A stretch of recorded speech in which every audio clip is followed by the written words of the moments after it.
Nandyan lang yan sa Tamayong. Malaki lang ang Tamayong. Nasa barangay Tamayong, Davao lamang umano ang kontrobersyal na religious leader at itinuturing ng fugitive na si Apollo Quiboloy.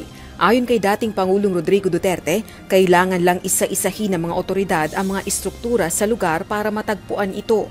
Ang Tamayong malaki yan, sa loob maraming bahay. Make sure na sa isang bahay nandyan siya.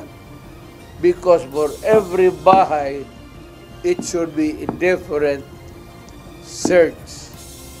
You would have to get another writ. Iba-iba yan. Marami ang bahay na yan. Kilalang may mga ari-arian si Quiboloy at ang tinatag nitong samahan na Kingdom of Jesus Christ sa naturang barangay sa Kalinan District, Davao. Itinanggi naman ng dating Pangulo na nagtatago si Quiboloy sa kanyang bahay sa Davao City. Sama tayo doon sa bahay ko. And if you can find Quiboloy there, ano ba magkano ba na 100? I'll make it 200,000. Or 300.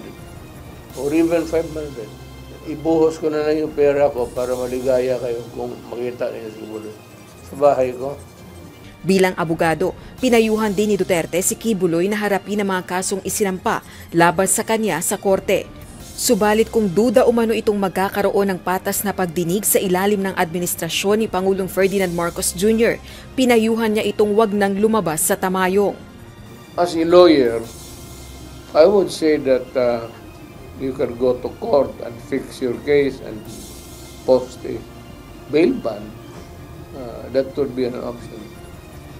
But if you don't think that you will get a fair deal with this administration, because we have been talking about Marcos and everything, huwag kang lumabas dyan sa Tamayong. Bukod sa arrest order ng Senado dahil sa pagtangging dumalo sa pagdinig ni Quiboloy, naglabas na rin ng warrant of arrest ang isang regional trial court sa Pasig City laban kay Quiboloy dahil sa qualified human trafficking. Pangalawang arrest warrant na itong inilabas laban kay Quiboloy. Nauna nang naglabas ng arrest warrant ang isang korte sa Davao City laban sa religious leader dahil naman sa kasong child and sexual abuse. Gayunman, hanggang ngayon ay hindi pa rin naaaresto ng pulisya si Quiboloy. Ayon sa Davao PNP, kinakailangan nila ng eksaktong impormasyon sa kinaroroonan nito bago magsagawa ng police operations. Rosa Licoz, UNTV News and Rescue.